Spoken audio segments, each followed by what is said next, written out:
18 días. Eso es todo lo que pasó entre el comunicado en el que Cristian Nodal anunció que lo suyo con Casu se había terminado y el día en que Ángela Aguilar le confirmó a una revista que ya andaba con él. 18 días. No lo digo de memoria ni al aventón. Agarré un calendario y los conté uno por uno, del 23 de mayo de 2024 al 10 de junio de ese mismo año. 18. A Casu le tomó 807. 807 días desde ese mismo comunicado hasta que dijo, por primera vez en voz alta y en público, la palabra novio. 2 años y 2 meses. Y cuando por fin la dijo enseñando un libro viejo, desencuadernado, que había pertenecido a la abuela de un muchacho del que ustedes probablemente no han oído hablar nunca.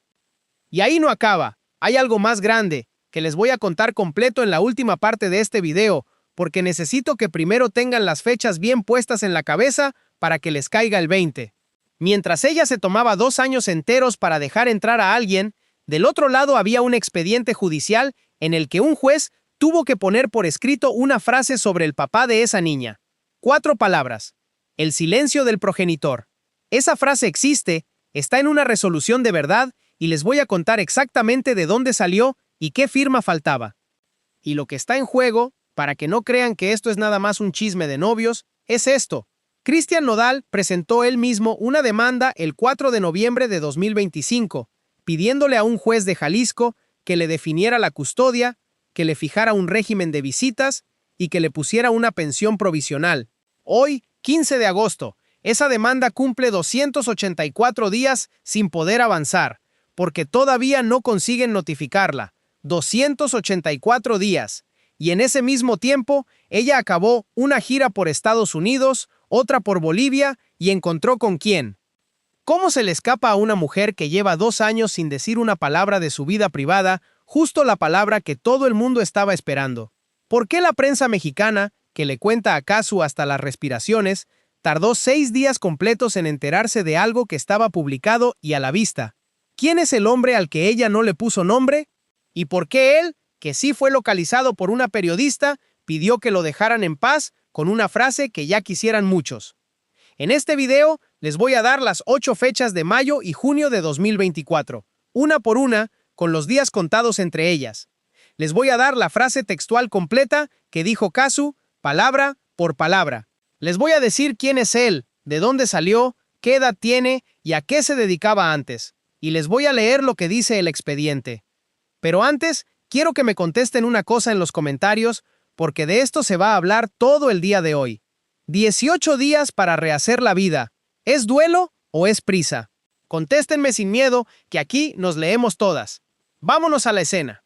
El 8 de agosto de 2026, en un departamento del barrio de Belgrano, en Buenos Aires, una periodista llamada Malena Rey estaba parada frente a la biblioteca de Julieta Casuccelli. No la estaba entrevistando sobre Nodal. No la estaba entrevistando sobre su hija. La habían mandado a hacer una nota sobre libros para un medio argentino que se llama Cenital, con fotos de una fotógrafa llamada Cristina Sille. Una nota de esas amables, de casa por dentro, de qué lees y por qué. Y ahí, entre los estantes, pasó lo que pasó. Casu tenía 2 ejemplares del mismo clásico. 2. La periodista se dio cuenta y le preguntó por qué tenía repetido un libro. Y Casu, que lleva 2 años esquivando cada pregunta sobre su vida amorosa con una elegancia que ya quisieran muchas, contestó lo más natural del mundo, como quien no está diciendo nada. Textual, tengo 2 porque una es muy vieja, era de una abuelita de mi novio y la trajo para que la podamos comparar con la otra. Ahí está, mi novio. 2 palabras, en medio de una explicación sobre encuadernaciones, sin comunicado, sin exclusiva pagada, sin fotografía de portada, con el vestido correcto y la mano puesta en el lugar correcto. Una señora enseñando sus libros a una periodista, y en medio de la explicación, la abuelita de mi novio. Y ahora viene la parte que a mí me tiene fascinada, y que casi nadie está contando hoy. Esa entrevista se publicó el 8 de agosto. La prensa mexicana la levantó el 14. 6 días.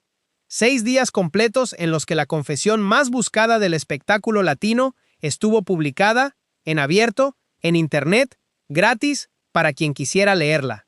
6 días en los que en México se hablaba de la panza de Ángela Aguilar, del cumpleaños de Pepe, de la viuda del violinista, y nadie, absolutamente nadie de todo ese aparato de programas y de portales y de cuentas de Instagram que viven de esta historia, se metió a leer una nota sobre libros. Y cuando por fin se enteraron, ayer, se enteraron todos de golpe y todos el mismo día. Infobae, Excelsior, El Imparcial, Publimetro, Record, TV Notas, TV Azteca y de ahí para abajo. Todos con la misma frase, todos con la misma foto, todos citando la misma nota argentina del 8 de agosto que llevaba 6 días ahí. Y les voy a dar el dato más divertido de todos, porque yo me metí a mirar esta mañana antes de grabar. En YouTube, a estas horas, el video más visto de todo este asunto ni siquiera es sobre la confirmación. Es la transmisión de Mandy Friedman, la periodista que lo venía diciendo desde febrero, hablando de Katsu en general. Esa transmisión lleva miles de vistas. Los videos que cuentan la noticia de verdad, la confirmación, van muy por detrás, algunos con 30 vistas, algunos con 10. O sea que la noticia confirmada más grande de la semana está circulando menos que la charla sobre la noticia. Yo creo que hay dos motivos. El primero es que a mucha gente le costó creerlo, porque venía de un medio que aquí nadie conoce. Y el segundo, el que a mí me interesa, es que no hubo espectáculo. No hubo foto, no hubo llanto, no hubo exclusiva. Y este negocio no sabe qué hacer con una noticia que llega sin espectáculo. ¿Y saben por qué tardaron 6 días? Porque el chisme mexicano solo voltea a ver a Katsu cuando Katsu voltea a ver a Nodal. Cuando ella habla de encuadernaciones, de mitología griega y de su abuela, que fue directora de escuela, nadie prende la cámara. Esa señora ha aprendido a decir las cosas importantes justo donde nadie la está vigilando. Y les voy a dar el detalle que a mí me pareció el más bonito de toda la historia, porque dice más de ella que cualquier declaración. El libro viejo era de la abuela de él, de la abuela. O sea que ese muchacho, quien quiera que sea, fue a casa de su abuela, o a lo que quedó de la casa de su abuela, agarró un ejemplar destartalado, viejo, sin valor de mercado, y se lo llevó a ella. ¿Para qué? Para compararlo con el suyo, para ver las diferencias de traducción, las notas al margen, el papel. Ese es el regalo. Un libro roto que era de su abuela, para leerlo juntos. Yo llevo años contando esta historia, y esa imagen me dice más que 300 declaraciones. Ahora, cuidado con una cosa, porque aquí es donde medio internet ya se adelantó y yo no voy a hacer eso. Katsu confirmó que tiene novio. Eso es un hecho. Salió de su boca, está publicado y ella no lo ha desmentido. Lo que Katsu no dijo fue el nombre. Ni una letra. El nombre lo puso la prensa, y lo puso apoyada en una periodista con nombre y apellido, Mandy Friedman, que en su programa Tal Cual Sin Filtro viene diciendo desde febrero de este año que la pareja de Katsu es un bailarín argentino que se llama Ignacio Colombara. Javier Seriani sostuvo lo mismo y ubicó dónde empezó todo, durante la gira Latinaje en la etapa mexicana. Entonces, para que quede clarísimo y nadie salga después diciendo que aquí inventamos, el noviazgo es un hecho confirmado por ella. Que sea Colombara es una revelación de una periodista que se juega su nombre, sostenida por otro periodista y repetida por toda la prensa mexicana. Es fuerte, es serio, y aún así no es lo mismo que si ella lo hubiera dicho. Yo se los cuento con esa diferencia puesta encima de la mesa. Y aquí hay un dato que quiero que retengan, porque explica la clase de mujer con la que estamos tratando. Ese rumor no nació ayer, nació en febrero. En febrero de este año, hace 6 meses, ya había medios publicando quién era Ignacio Colombara y diciendo que sería el primer novio de Katsu después de Nodal. En mayo salieron más notas. El 22 de mayo salió otra tanda. 6 meses de rumor rodando por internet, con nombre, con apellido, con fotos del muchacho. ¿Y qué hizo ella durante esos 6 meses? Nada. Ni confirmó, ni desmintió, ni mandó a un abogado, ni salió a decir que respetaran su privacidad, ni puso una historia en Instagram con una indirecta. Los dejó hablar. 6 meses. Y cuando por fin lo dijo, no lo dijo para callarlos. Se le salió hablando de otra cosa. Fíjense qué diferencia con la escuela de enfrente. En esa casa, cuando hay algo que contar, hay comunicado, hay entrevista pactada, hay portada de revista, hay video musical. Aquí hubo una nota de libros en un medio argentino que en México nadie lee. Y ya que estamos en esa entrevista, déjenme contarles lo demás que dijo, porque no se lo van a contar en ningún otro lado y es lo que más me gustó. Kazu contó que su historia con la lectura empezó con su abuela, que fue directora de escuela. Dijo, textual, que nunca tuvo una biblioteca gigantesca llena de posibilidades, y que a esas les dice bibliotecas de diseño. Esa frase es una puñalada elegantísima y va dirigida a mucha gente. Contó que el primer flechazo de su vida fue la mitología griega, la Odisea, la Ilíada, y contó algo que a mí me pareció precioso, que su ejemplar de la Odisea lo tuvo que reencuadernar ella misma porque estaba todo destartalado. Ella, con sus manos, un libro roto que en vez de tirar, cosió. Dijo que no tiene ningún prejuicio con la lectura y se describió como el tipo de lectora que lo mismo se engancha con un ensayo feminista que con un cuento medio macabro. Habló de Teoría King Kong, de Virginie Despentes, y dijo que ese libro le ayudó mucho a colocar su feminismo. Y habló de cómo escribe. Dijo que a veces una palabra le funciona como disparador y que últimamente empezó a probar un método nuevo, escribir primero la poesía y después buscar en qué lugar de la música encaja. Ahí tienen a la mujer que en México llevan 2 años pintando como la despechada. Ahora, ¿ella dijo algo de Nodal en todos estos meses? Sí, poquito, y siempre así, de refilón, sin nombrarlo. En enero de este año, en el Festival de Jesús María, soltó un comentario sobre enamorarse de estúpidos que medio internet leyó como una pedrada hacia una dirección concreta. Ella nunca dijo el nombre. En marzo, en una conversación con la periodista Tanya Charry, le preguntaron si se arrepentía de algo y contestó que se arrepiente de muy pocas cosas de las que ha hecho en su vida. Ese mismo mes salió otra frase suya que a mí se me quedó grabada, que no quiere que todo el mundo la ame. Esa es toda la artillería de 2 años. 3 frases sueltas, ninguna con nombre y apellido. Y ahora hablemos de él, porque hay perfil y es interesantísimo. Ignacio Colombara nació en Mendoza, Argentina, en septiembre de 1999. Vive en Buenos Aires. Viene de una familia de oficio artístico, de los de verdad, de los que no salen en revistas. La mamá bailarina, el papá técnico de sonido.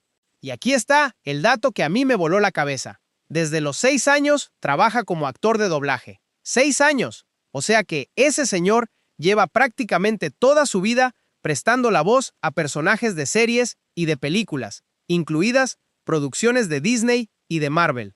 A los 14 empezó a formarse en danza, teatro y música, y de ahí salió una carrera de escenario que lo llevó al Teatro Colón, que para quien no lo ubique es el teatro más importante de Argentina y uno de los más importantes del mundo, y a giras por toda América Latina. O sea, un profesional, un muchacho de 26 años que lleva 20 trabajando, y ahora la parte que lo retrata. En mayo de este año, la conductora Kerly Ruiz, del programa Siéntese quien pueda, lo contactó para pedirle una entrevista. Estamos hablando del 20 de mayo de 2026. Cualquier otro habría dicho que sí.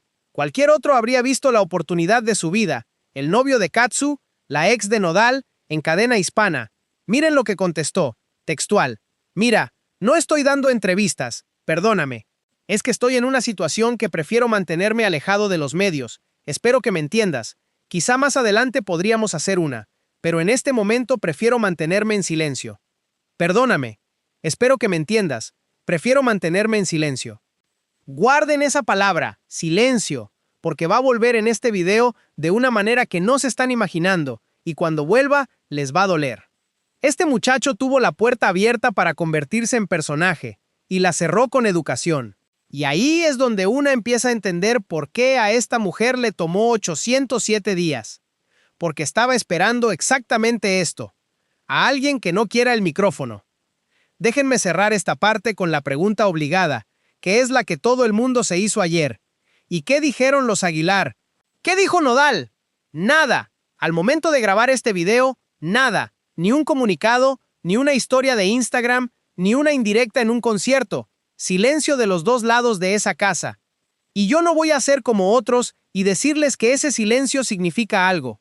Todavía no significa nada. Un silencio de un día es un silencio de un día. Pero tomen nota, porque cuando esta familia calla, suele ser por una de 2 razones, y las 2 las vamos a ver más adelante con hechos, no con adivinanzas. Vámonos al calendario, que es donde esta historia se pone seria. Quiero que hagamos juntas una cosa que nadie está haciendo hoy, y es contar los días. No decir hace poquito, no decir rapidito, no decir enseguida. Contar, con fechas públicas, de las que están en todos lados, que cualquiera puede verificar. Fecha 1. 14 de septiembre de 2023. Nace Inti. Fecha 2. 8 de mayo de 2024. Esta fecha no la pongo yo, la puso Cristian Nodal. Él mismo dijo después que ese fue el día en que terminó definitivamente su relación con Kazu. Ese día, la niña tenía 7 meses y 24 días. Fecha 3. 13 de mayo de 2024. Nodal viaja a Guadalajara a ver a Ángela Aguilar en un concierto. Fecha 4. 14 de mayo de 2024. El primer beso. Esto tampoco lo digo yo, lo contaron ellos, en entrevistas, como parte de su romance. Saquen la cuenta conmigo. Del 8 de mayo al 14 de mayo hay 6 días. 6 días entre el día en que él dice que se terminó una relación de casi 2 años con la madre de su hija recién nacida y el primer beso con la siguiente. 6. Y esto no salió de un canal de chismes. Es la línea del tiempo que ellos mismos armaron, contaron y defendieron en televisión. Fecha 5. 23 de mayo de 2024. Comunicado oficial. Nodal anuncia públicamente la ruptura con Kazu. Ese día, Inti tenía 252 días de nacida, 8 meses. Fecha 6, 29 de mayo. Nodal cuenta lo del camino a Roma, cuando se dio cuenta de que Ángela era la mujer de su vida, y lo de la boda espiritual. Fecha 7, 10 de junio de 2024. Ángela Aguilar confirma la relación a la revista Hola. Del comunicado de ruptura a la confirmación del nuevo noviazgo, 18 días. Fecha 8, 12 de junio de 2024. Primera aparición pública juntos, en el Auditorio Nacional de la Ciudad de México. 20 días después del comunicado. Ahí está el reloj de él, completo, sin adornos y sin una sola palabra mía metida entre las fechas. 6 días del final al primer beso, 18 del comunicado a la confirmación, 20 a la foto en el auditorio. Ahora, el reloj de ella. 23 de mayo de 2024, comunicado. 8 de agosto de 2026, la palabra novio. 807 días, 2 años, 2 meses y 16 días. ¿Y qué pasó en medio? Porque esto es lo que a mí me interesa y lo que casi nadie cuenta, porque contar 2 años de trabajo es más aburrido que contar un beso. En medio, esa mujer sacó una gira que se llama Latinaje y la convirtió en la cosa más grande que ha hecho en su carrera. 14 fechas de arena por América Latina. Y después, por primera vez en su vida, su propia gira por Estados Unidos, 7 conciertos, del 30 de abril al 10 de mayo de este año, arrancando en San José, California, pasando por Los Ángeles y por Nueva York, y cerrando el 10 de mayo en el 713 Music Hall de Houston, Texas. Deténganse un segundo en esa ciudad porque tiene chiste. Houston, la misma ciudad donde el matrimonio de Nodal y Ángela ha tenido su casa, la misma ciudad donde el papá de ella, Pepe Aguilar, va a cantar el 28 y el 29 de este mes con una orquesta en un teatro que a 2 semanas de la fecha todavía tenía lugares disponibles, como les conté ayer. Esa ciudad, la de la gente mexicana que se fue y que allá compra los discos. Kazu cerró su primera gira estadounidense ahí, y la cerró con su hija a un lado, porque en abril consiguió la visa de la niña. Guárdenme también ese dato de la visa, que es una de las piezas del final. En medio también pasó Bolivia.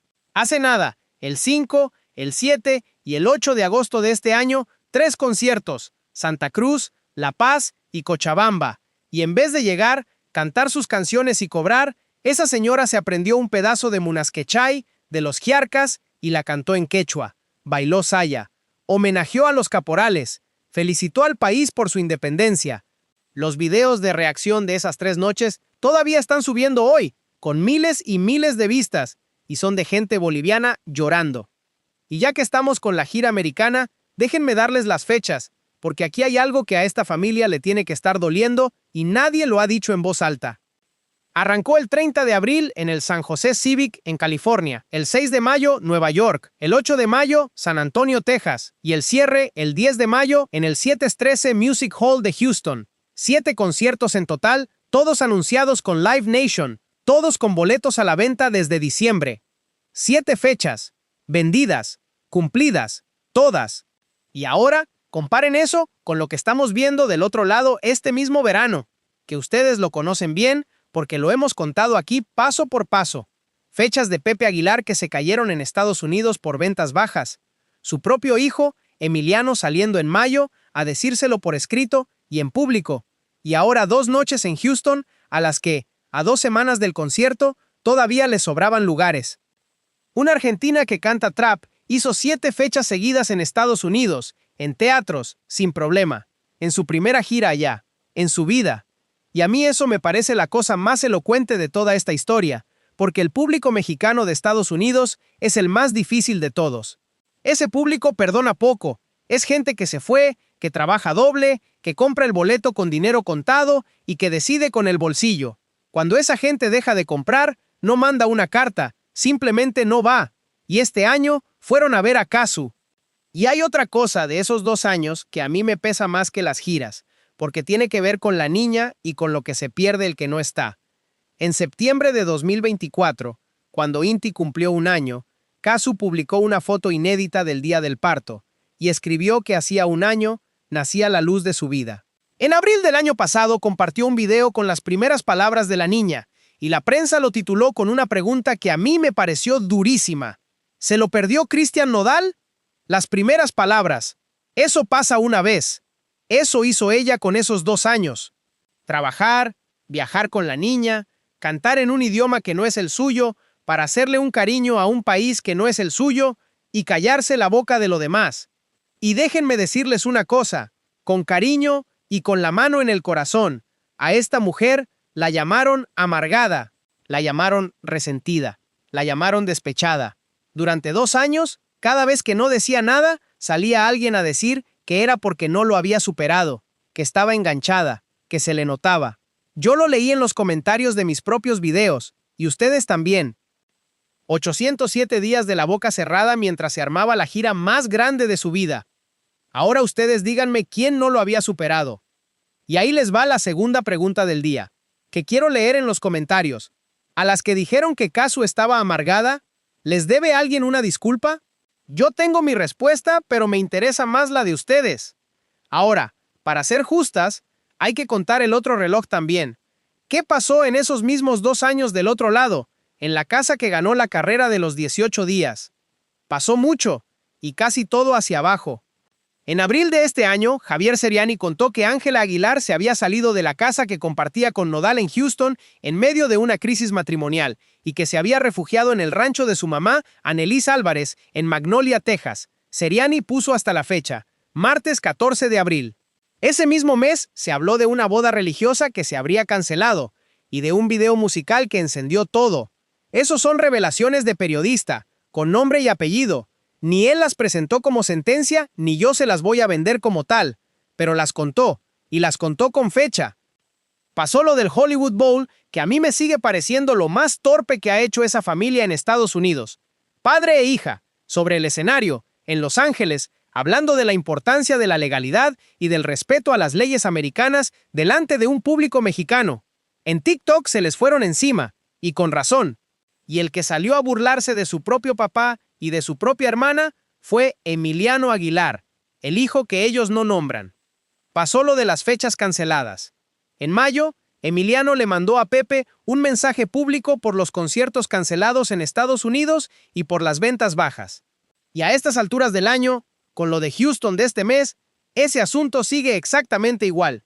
Y pasó en julio que cuando anunciaron a Nodal en el cartel del Festival Internacional del Globo, colectivas feministas salieron a decir que ponerlo ahí era una burla, precisamente por los señalamientos de manutención. Eso ya se los conté aquí a finales del mes pasado.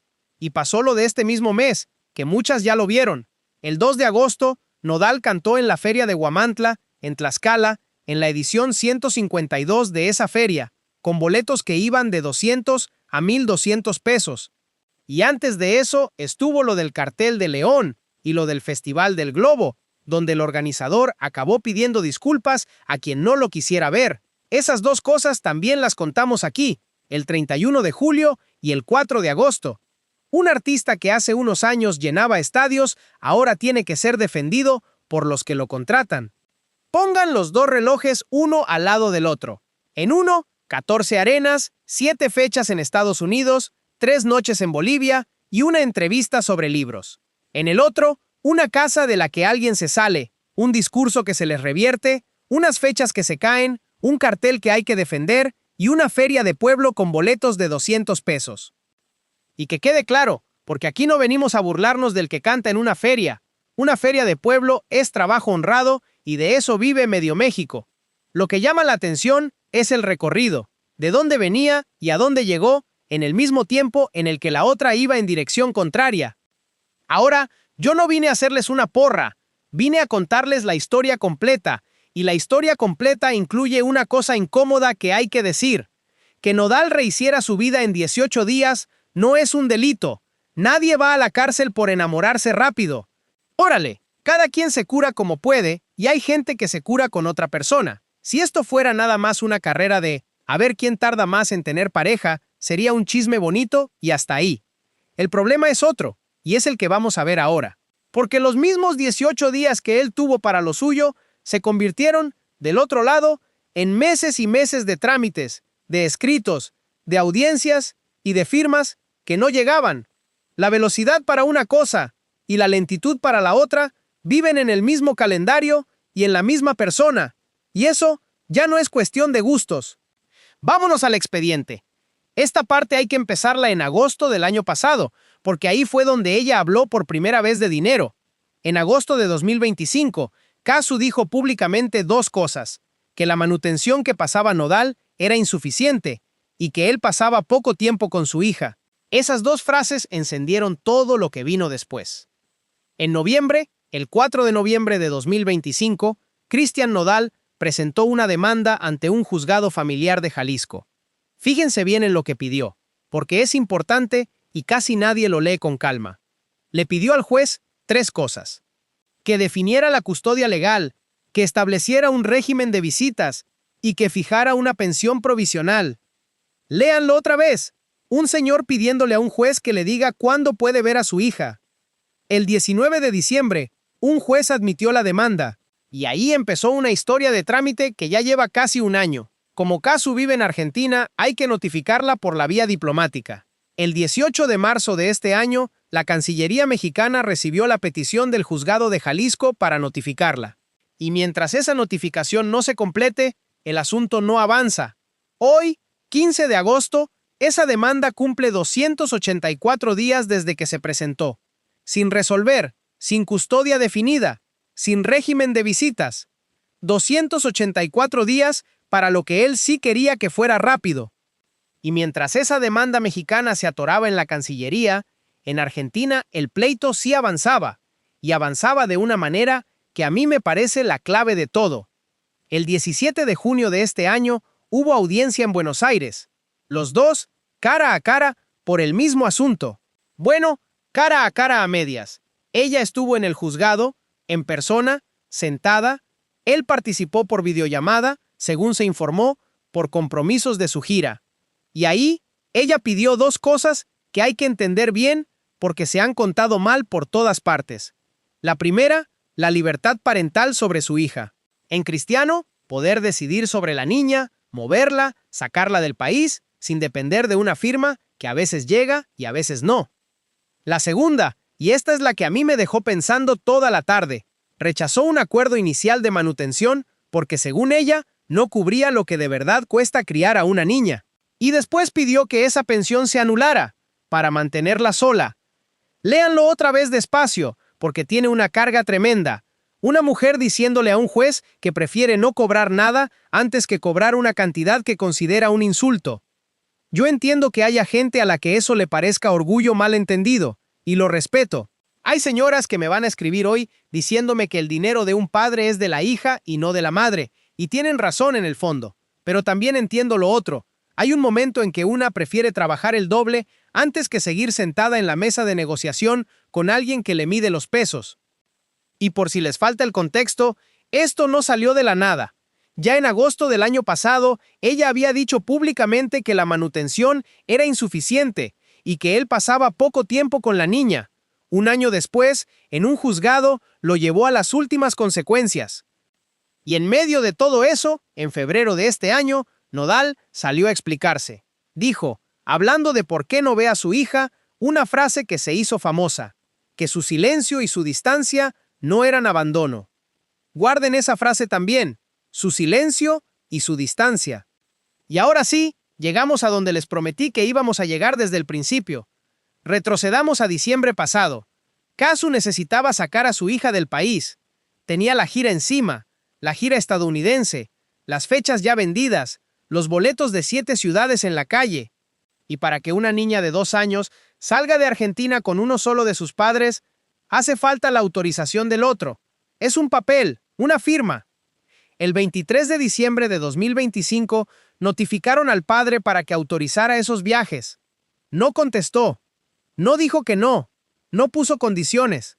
No mandó a un abogado a discutir las fechas. Se quedó callado, y el expediente se paró esperando una firma que no llegaba. Cuando la resolución judicial salió, en abril de este año, describió lo que había pasado con 4 palabras que a mí se me quedaron grabadas. El silencio del progenitor. El silencio del progenitor. ¿Se acuerdan de la palabra que les dije que iba a volver? Ahí está, en una hoja de un juzgado, con sello. La misma palabra que él había usado en febrero para defenderse, escrita 4 meses después por un juez para describir lo que no hizo. Un juez tuvo que suplir esa firma. Autorizó los viajes haciendo constar que al padre lo notificaron el 23 de diciembre y que no dio respuesta. Y gracias a esa resolución, en abril, Kazu consiguió la visa de INTI y pudo arrancar su gira por Estados Unidos con la niña. Ahí está la pieza que les pedí que guardaran. Y hay una consecuencia de esto que se les escapó a todos, y es enorme. Ese silencio de diciembre no se quedó dentro de una carpeta. En abril, en Argentina, empezaron a impulsar un proyecto de ley que la gente bautizó, con toda la mala leche del mundo, como Ley Kazu, una reforma para reducir el trámite judicial y permitir que un padre o una madre pueda sacar del país a sus hijos sin la firma del otro cuando el otro no aparece o no paga. Piénsenlo bien. Un señor no contestó un papel en diciembre y 8 meses después hay un país entero discutiendo una ley con el sobrenombre de su ex. Y en marzo, en los tendederos del 8 de marzo en la Ciudad de México, apareció su nombre entre los señalamientos de deudor alimentario, con mensajes de apoyo a ella. Eso pasó en la calle, a la vista de todos, y hay fotos.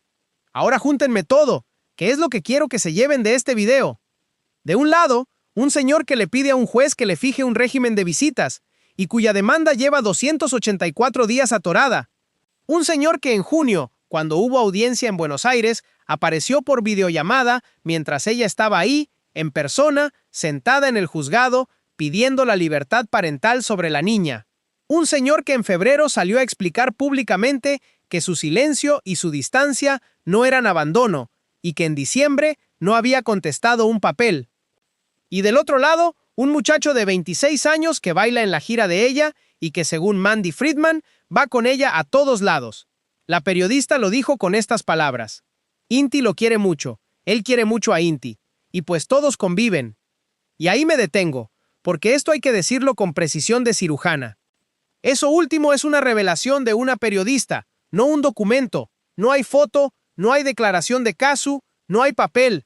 Yo no voy a poner una sola palabra en boca de esa niña, ni voy a contarle su vida, porque es una criatura de 2 años y 11 meses que no le debe nada a nadie. Lo que sí está en papel, lo que sí tiene sello de juzgado, es lo otro, la fecha de una notificación y la ausencia de una respuesta. Pero ustedes son mujeres inteligentes y ya vieron el dibujo. Ahí está la comparación que hoy no está haciendo nadie, y por eso hice este video.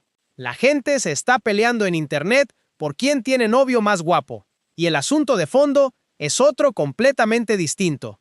Durante los mismos meses en que un juez tenía que escribir la frase «silencio del progenitor» para poder desatorar un permiso de viaje, había un bailarín argentino subiéndose a los mismos aviones.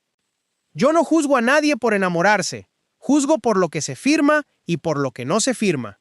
Y hay una pregunta práctica que ayer se hizo un medio mexicano y que a mí me parece la más honesta de todas las que se hicieron. ¿Qué pasa ahora, legalmente, con que un hombre que no es el padre esté cerca de la niña? ¿Hay algún acuerdo que lo impida? La respuesta, hoy, es que nadie lo sabe. No hay ninguna cláusula pública. Se ha hablado de acuerdos extraoficiales entre ellos dos sobre la niña. Pero acuerdo extraoficial quiere decir exactamente eso, que no hay papel que lo demuestre.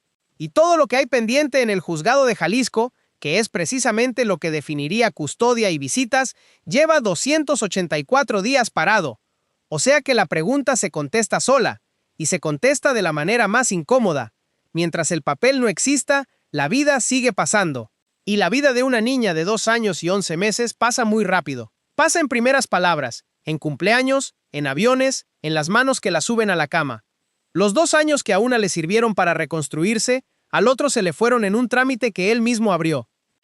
Y aquí va la tercera pregunta del día, y esta la quiero en mayúsculas en los comentarios.